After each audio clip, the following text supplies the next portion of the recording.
probably the most undervalued asset in the business. It gets talked about a lot, but I think most people, when you hear this topic, I think they consider it like not as important as like marketing or sales, even operations, understanding pricing, profit margins, yada, yada, yada, just kind of the nuts and bolts of business, right? The leader, the business owner, the managers can facilitate the culture, but also the people within it, the team members within it, that you have to be wary of how they can impact the culture both negatively and positively, and how just one person can tip the whole apple cart, as they would say.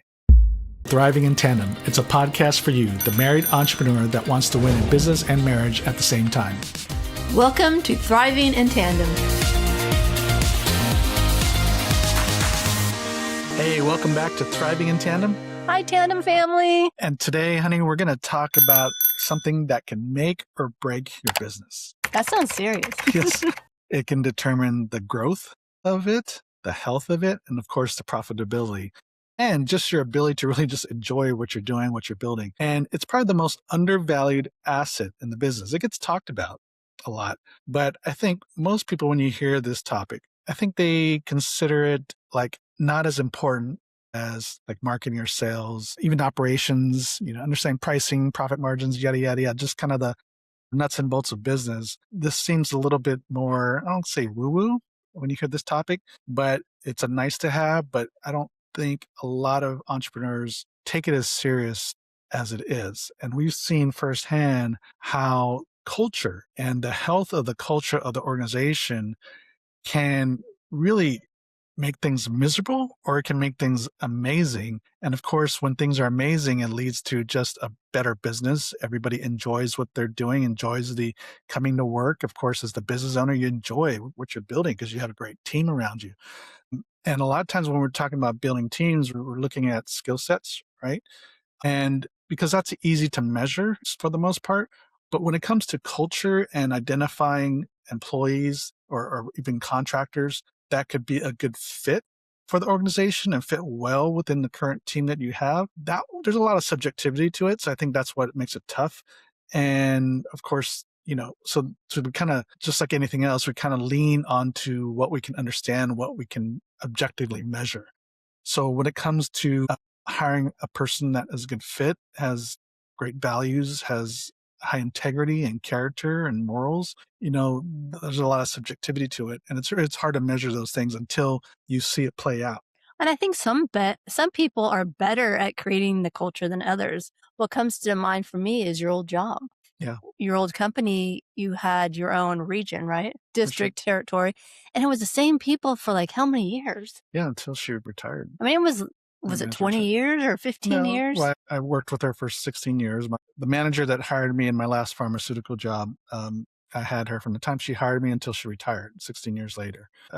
She was great at picking good people and creating a healthy environment and culture. So even though the organization as a whole, I mean, this is a multinational organization. It's a Fortune 100 company, really. And even though upper management would change, and sometimes there'll be shifts in the culture because of, what the new CEO brings, for example, or the president of the division. And that can affect the culture because they kind of bring their own mindset and the way of doing business and the way of dealing with people. But even in a micro environment like our district within our sales division, she was the constant in our lives, right? Because we were most directly impacted by her. So wasn't your territory like the only one that was together for all those years? District. And I remember you had a lot of headhunters contacting you at that time, but you didn't want to leave because you loved your boss and you loved all your coworkers. Yeah, I can speak firsthand how culture can retain good people. Mm-hmm. And a lot of times we're thinking about that it's money, right? Like people leave because of money. And sometimes that I mean, let's not get it wrong. It's not like money doesn't matter, but but you can be amazed how much a healthy culture can retain good people, even when other companies are trying to persuade you to come over and offer you more money and more benefits, right? Now, I was always one of those people that was like, you got to make it worth my while, right? I don't want to leave just for another 10% or whatever, because you never know what you're going to get into once you're in the new organization, right? The grass is always greener. So money in itself was never the motivator, because there's so many things that can really make or break your experience as an employee. Hmm. And so, while yes, I mean, like our company, we're always getting, headhunted, or we're always getting recruiters going after us because we're from such a big company. We had a great training program and all that. So a lot of companies knew that if they got somebody from our company, they were going to be well trained for the Hmm. most part. Well, and you guys had like such a strong team because you guys were all willing to help each other. Because in sales and marketing, there's ups and there's downs, and it's going to happen to everybody. Yeah, so definitely I didn't want to leave just because of money, because I had a great work environment. I had a manager that really respected and who treated us well and protected us from a lot of what they say, the S flows downhill, Hmm. right? The S flows from the top, and she protected us from a lot of those things, right? And we knew that, so which meant we performed well for her because we respected what she did and what we knew she was doing for us. We performed well as a team, and we were always a high performing district. And then obviously individually as salespeople, we performed well. So it's not just about money, right? It is about, but that's always the go to. I think people think about, it's like, oh, we can't, like some small business, we with excuse of finding good talent, for example, or retaining good talent, that they're saying, oh, we can't compete with what other companies are offering. Right. And I said, well, that's not always what you need to compete against. Right. And so, but that's the go to. That's kind of the easy thing for people to pick on because that's an objective issue. And that's what a lot of employees sometimes will say is, I'm leaving because they pay more money. Well, a lot of times it's not just the money, it's really some of the underlying issues that are going on within the organization. And do you, as an employer, really know what is important to that individual that you hired? So I can speak firsthand, right, as an employee of how much culture affected. And I knew when people were leaving, knew that they weren't just leaving for money. That was the excuse that was given. But the reality is when you know people and we talk, right? As salespeople, we talk. And a lot of just they weren't happy. Hmm. It was really how the experience they're having within the organizations. We were, like I said, our district stayed together, stayed intact. The core of us stayed intact for those 16 years that I was with the company. A lot of because of our manager, and then we saw other districts where they had a lot of turnover because they didn't have the same culture within their district. So anyways, all that to say is, so I knew when people were leaving, I knew what they were leaving wasn't just because of the money. So now, as we kind of move forward in what we do with our clients or our small business owners, definitely culture is a big thing we talk about, and we can't undervalue that, and we can't overvalue that enough because I think this is such an undervalued asset. And so I've seen it firsthand as being an employee in an organization, but we've also seen it with some of our clients, right? That even, and it's not always just the leader, right? The leader, the business owner, the managers can facilitate the culture, but also the people within it, the team members within it, that you have to be wary of how they can impact the culture both negatively and positively, and how just one person can tip the whole apple cart, as they would say. And you'd be surprised what that one person can do in a positive or negative way. It could be huge. Yeah. So, you know, I think all of the clients that we've worked with, I think they all understand the need to develop a healthy culture. Just sometimes they don't know how to go about doing it. So, Hmm. of course, we kind of walk them through a little bit. But also, the other part is helping them identify, walking them through when they have someone that's really disrupting the culture in the organization. And that's a hard part Hmm. to deal with because once they're already part of the team, you've invested into them, you develop them. Certainly, they're probably grown within the organization, but then all of a sudden, they're creating these undercurrents within the team that's negatively impacting the culture and ultimately the performance of the team. And sometimes people don't realize it. It could take a long time to see it because it's not always like right in front of your face. Yeah, for sure. Because when I think, especially us, but also I can say all the clients that we worked there with, they all want they all want to see the best in everybody.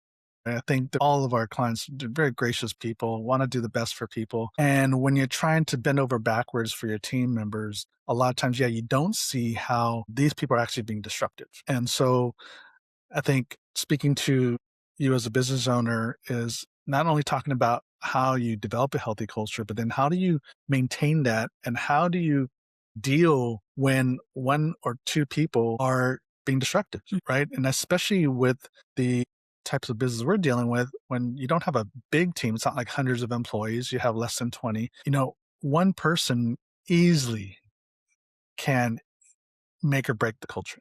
And we've seen it multiple times, right? And in fact, And it's hard because you've established relationships with these people and, you feel like you trained them and you put so much into them that it's hard to sometimes see it or want to admit it.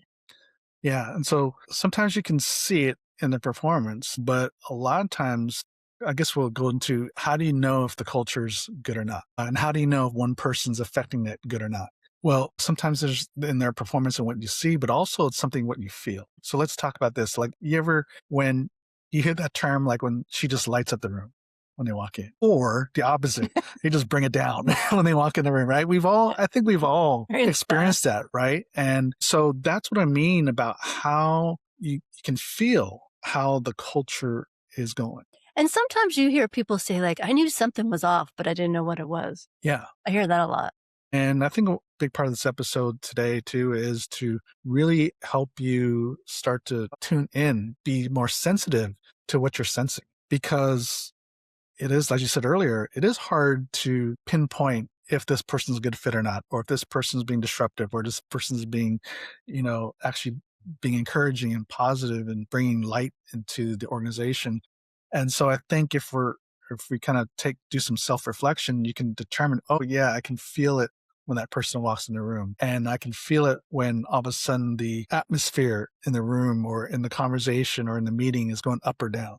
Right. And so we have to pay attention to those things because ultimately to me, that's the ultimate litmus test. And I know, we just helped, one client just recently, walk through that. And I remember years ago when we first started, I remember helping a client walk through this one person that was really one of their leaders within their organization, one of the team leads, really was the one that was being disruptive into the culture. And it's amazing once, we trying to fix it or remedy it so that person, the team member would kind of more walk in line with the expectations and the value of the organization. But when clearly it wasn't going to happen, have to make the decision, do you let them go or not? Well, an example of that is it was a husband and wife team. And if this person didn't get their way, they go talk to the other spouse. And then that caused a lot of tension between the husband and wife and then also in the work environment.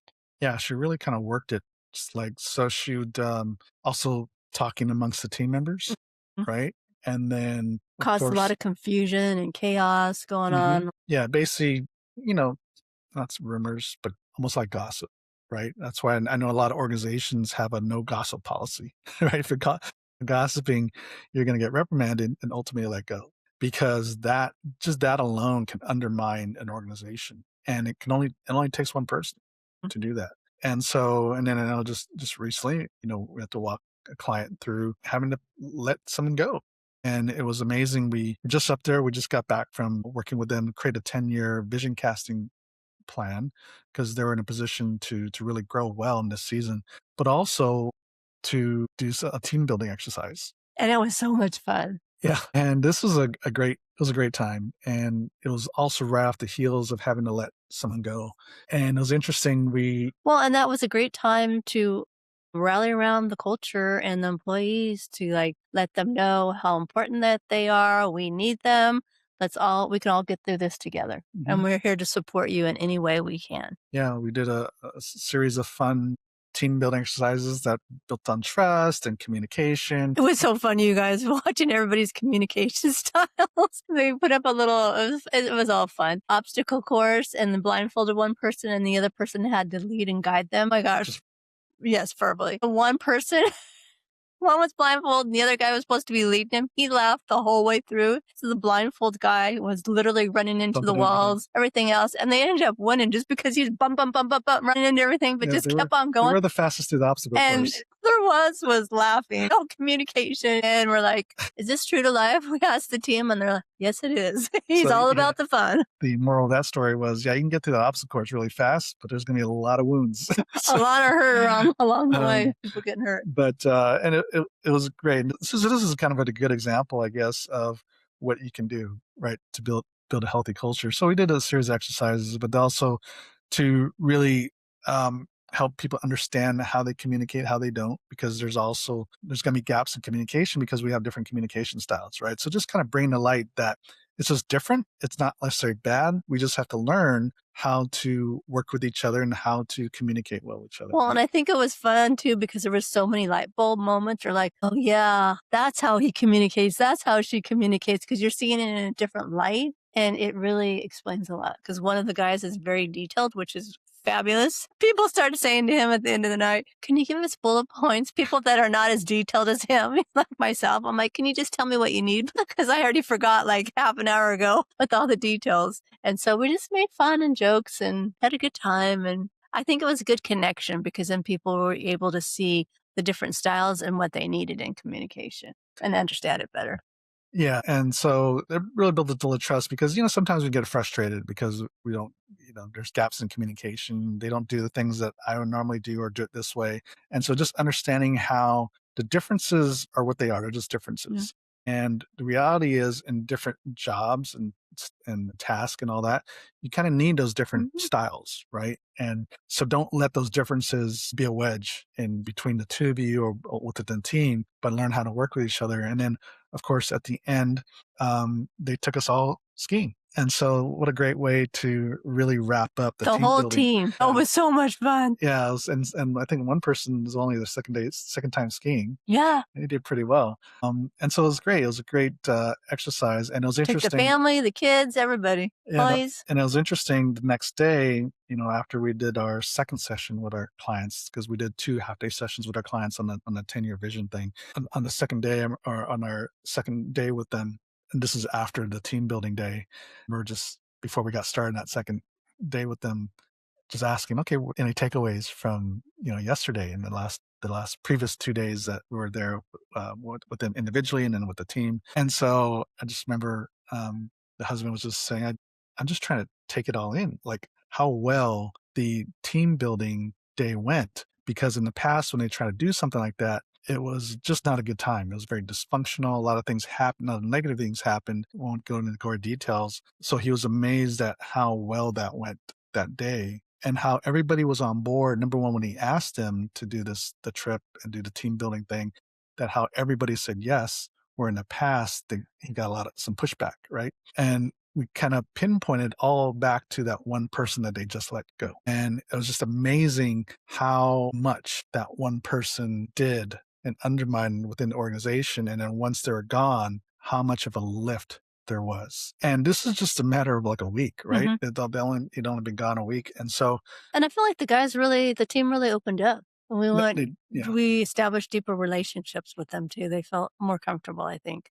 And that's a huge thing. Yeah. And so, number one, it starts with building healthy culture starts with picking good people, right? And so we've talked about this in the past, but there's skill sets, which is important, but also there's fit and how well are they going to fit within the organization, I think is crucial because you can there's a lot of people out there that are skilled in a craft, a certain type of task, right? And that's kind of relatively easy to measure, but also its skill sets can be taught up too. Even if their skill set is a little bit lower than you like, you can always raise them up.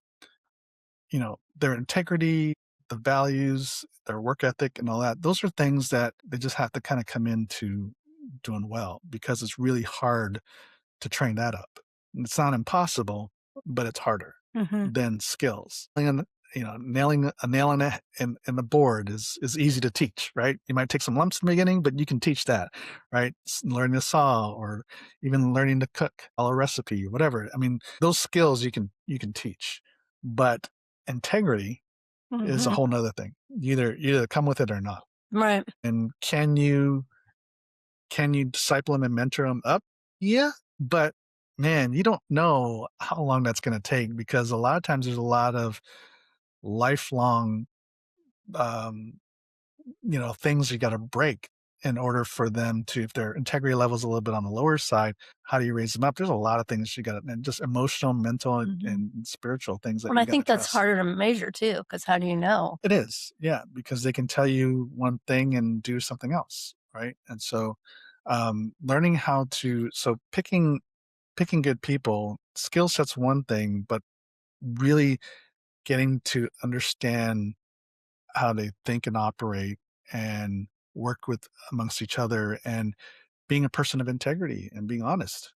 I mean, honesty. Hmm. I mean, That's priceless right there. yeah, I remember another client, right? It was actually a relative that was working for them and was stealing from them. Hmm. So I was like, okay, right? And they had a hard time letting them go. And I'm like, but he's stealing from you. And you know it. And it's like, but he's can't family. I go, but he's stealing from you. It's like, how long are you going to let this go? And also, that other people in the organization know that he's stealing. And they're watching. Yeah, Because they're thinking, well, if he can get away with it and they're not going to do anything, then maybe I exactly. should. And so, and if you let those things go on long, I mean, it's gonna be like a cancer. It's gonna spread within the organization. And And so you definitely have to nip that stuff in the bud. They either, fall in line, or you're gonna have to make the tough decision to let them go.